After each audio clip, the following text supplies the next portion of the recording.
Hello, what's up mga idol? Yan, welcome back sa ating tech channel. So dito sa channel na to, ginagawa nating simple ang mga technology, especially sa mga smartphone. Ako nga pala si Mark Anthony Roscas. Yan, nag-share ako ng mga tips and tricks and tutorial dito sa aking YouTube channel. So sa video natin ngayon, mag-share ako kung paano makatipid ng mobile data gamit lamang isang browser. Yan, isang browser lang po yung gagamitin natin para makatipid tayo sa mobile data. Yan, especially sa ganito, mobile internet ang gamit ko. Bali, kung nakikita nyo dito sa screen record is naka-wifi siya dahil gumagamit ako ng hotspot dito sa keypad niyan. Yan, so alam niyo naman to, ito si Itel 9310 Neo R60 Plus 4G. Ito yung keypad na 4G na nakakapag-internet ng Facebook, YouTube, TikTok at meron siyang hotspot. So sa ngayon dito ako nagko-connect ngayon. Yan, maganda ba yung wallpaper ko? Yan, saka ito. Yan, okay. So dito ako nag-hotspot ngayon. And malapit siya sa bintana para mas malakas. Kasi dito sa lugar namin is mahina ang smart and dito. So, sa GOMO lang kami umaasa. GOMO SIM card. Nga pala si GOMO ay under ng Globe Telecom. Globe TM yan. Okay. So, dahil dito ang ginagamit ko ngayon na internet, so kailangan natin magtipid. Yan. So, hindi mo na gagamit ng mga app tulad ng app ng YouTube, app ng Facebook. Yan. So, ang pwede ko lang gamitin ay ito, si Opera Mini. Yan. Nakita nyo naman to. Ito si Opera Mini. Yan. Nakikita nyo ba sa screen? Inikutan ko. Yan. So, ang gamit ko nga pala na pang-ikot ay Nova Launcher. Yan. Kalikutan nyo lang yung Nova Launcher at makikita nyo yan.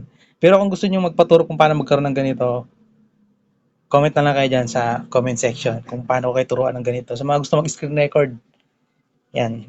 Gamitan nyo ng ganito. Okay. So, Opera Mini gagamitin natin para makatipid tayo sa mobile data. Bakit naman nakakatipid tayo sa Opera Mini? Kasi, ang Opera Mini, kaya niyang i-compress ng 90% ang isang, kunwari ang 10 MB, kukompress niya ng 90% yan. So, magiging kilobytes na lang din yan. Okay. Pero ang pangit nga lang sa ganong compression ay hindi nakakapag-play ng video sa YouTube at sa TikTok. So, yan. So, ano ba ang dapat gawin para maging smooth pa rin ang panonood ng video kahit naka-data saver ka? So, madali lang. So, punta ka dito sa Opera Mini. Open na natin siya. Napansin nyo pala to, walang mga nakalabas dito ng mga news. So, in-optimize ko na siya.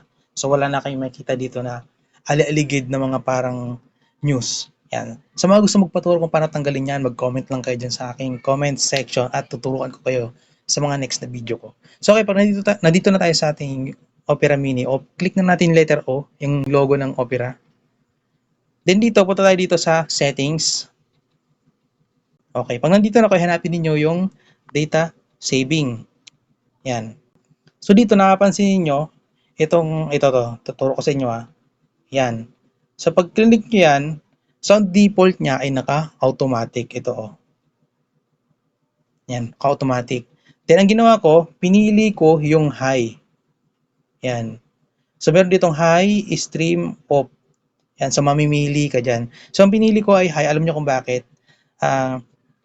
Pwede siya makapag-play ng video sa YouTube kahit naka-data saving siya. Pero, makakompress lang ng 50% ang isang 10 MB. Kunwari, 10 MB, 1 gig, yan, makakompress. Kunwari, si 1 gig, makakompress natin siya ng 50%. So, ilan na lang? 500 MB na lang. Kunwari, yan.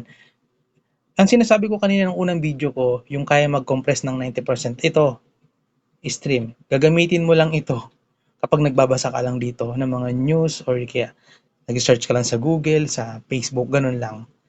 Okay, pero kung gusto mo talaga manood ng mga video sa Facebook, TikTok, and YouTube, so gagamitin mo to, itong i-setup mo, naka-high. Yan, so ganun lang.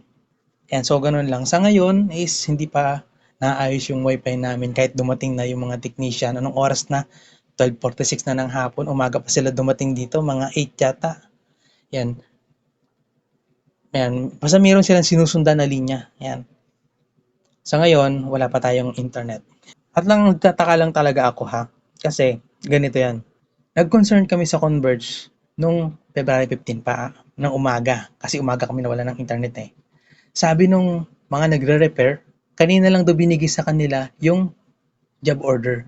Ibig sabihin, ilang araw na nag-concern kami nung A50, nag-concern kami nung 16, nag-concern kami nung 17. Ibinigay lang sa kanila nung 18. Okay naman yung nakakausap namin ng mga agent. Nire-report naman nila. Pero sa loob mismo ng system nila, yung from agent to mga engineer na magre-repair is mabagal yung process sa kanila. Kaya yun lang yung concern ko. Sana ayusin na lang nila yung, alam po, may nag-report na ganyan, magpapunta agad ng tao. Kunwari, kahit one day lang yung pagitan, hindi, 4 days na eh. And syempre, sinong di maaabala? Kahit sino na maaabala. No? Kaya nga kami kumuha ng internet kasi kailangan sa work. Hindi kami kumuha ng internet para lang sa maglibang-libang lang, manood lang ng mga TikTok na sumasayaw, mga tutorial, mga kung ano pa man. Kinuha talaga namin ng internet dahil kailangan namin sa work.